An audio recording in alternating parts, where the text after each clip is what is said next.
शास्त्र पढ़ना, पूजा करना, भक्ति करना, व्रत करना, दान देना, ख्याल में है ना, मुनिराज की सेवा भक्ति करना, आहार देना, भैया वृत्ति करना, अनेक अनेक कार्य करते हैं लोग, लेकिन इनका प्रयोजन क्या है? मुनिराज की सेवा क्यों करना? ये मुनिराज ऐसा कौन सा काम कर रहे हैं? एक सामान्य जनता सोचती है कि नग्न दिगंबर हैं, एक बार भोजन करते हैं इसलिए हमसे बड़े हैं और पद में बड़े हैं इसलिए इनकी सेवा। ये जैन धर्म का प्रयोजन नहीं है। मुनिराज माने आत्मध्यानी, चलते फिरते सिद्ध, अपने स्वभाव में रंगने वाले, जगत के प्रति बिल्कुल निर्मोही, जगत के प्रति कोई राग द्वेष नहीं, सारा जगत प्रतिकूल हो जाए तो द्वेष नहीं, सारा जगत अनुकूल रहे तो राग नहीं, ऐसी मुनि अवस्था, ऐसे मुनिराज, ऐसी वो धन्य मुनिराज की चर्या, धन्य मुनिराज का जीवन, वो ऐसे मुनिराज को वो सेवा भक्ति का भाव। और उसका भी कारण कि हे मुनिराज, हे आचार्य भगवान, मुझे भी ऐसा मोक्ष मार्ग मिले, मुझे भी ऐसी आत्मा की सिद्धि, मात्र इतना प्रयोजन और कोई प्रयोजन नहीं। और लेकिन वो इस प्रयोजन को भी नहीं पहचानता। स्वाध्याय करने का क्या प्रयोजन है? अरे अनादि काल से 4 गति परिभ्रमण चल रहा है, ना जाने कहाँ कहाँ जन्म मरण हो गया, बड़ी मुश्किल से सच्चा तत्व हाथ में आया है।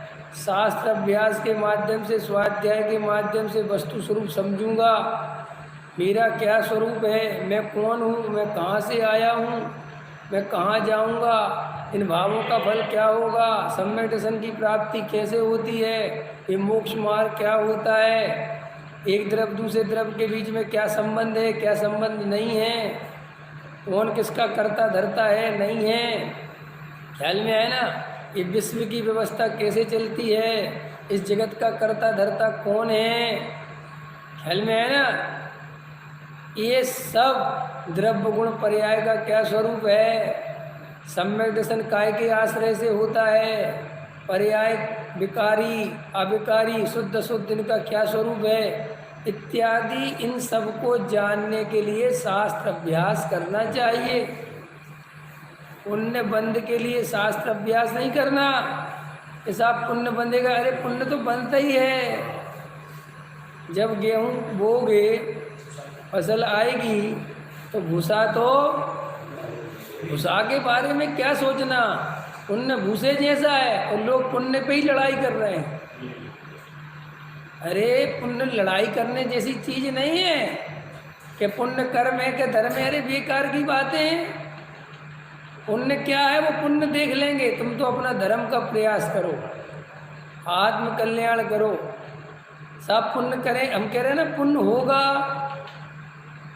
पुण्य है के उपादेय, ये छोड़ो तुम, अभी तुम तो आत्मा को उपादेय करो। जब आत्मा को उपादेय करोगे तो तुम्हें अपने आप समझ में आ जाएगा कि पुण्य है, पुण्य में कोई धर्म। तो ये पुण्य को ये बताने के पीछे क्या कारण है?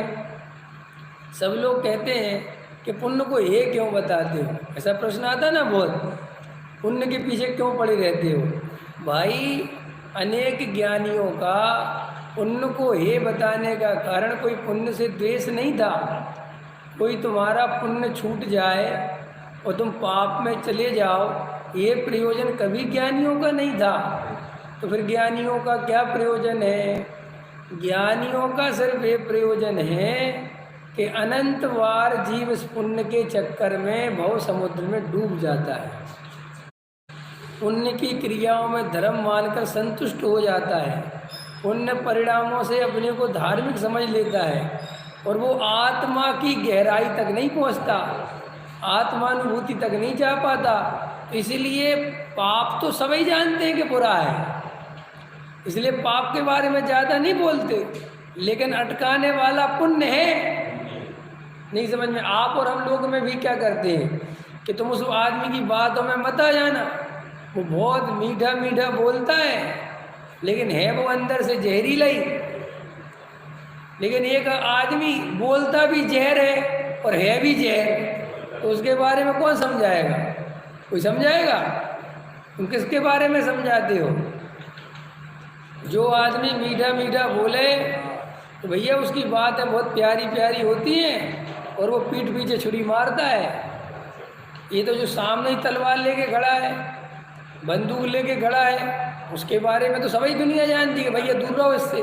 तो पाप तो है सामने बंदूक जैसा, और पुण्य है वो पीछे से माने हम पुण्य में अटक जाते हैं। देखो भाई, ये जो मनुष्य भाव मिला है, ये जो आत्मा की चर्चा मिली है, ये आत्मा के लिए मिली है। ये परद्रव्य की क्रिया करने के लिए परद्रव्य में लग जाओ, शरीर संयोगों में संवारने में लग, इसके लिए नहीं मिला ये जीवन। ये जीवन मिला है आत्म कल्याण करने के लिए। तो सीधी सी बात है, आत्मा का कल्याण आत्मा से होगा। ये तो बहुत कॉमन सी बात है।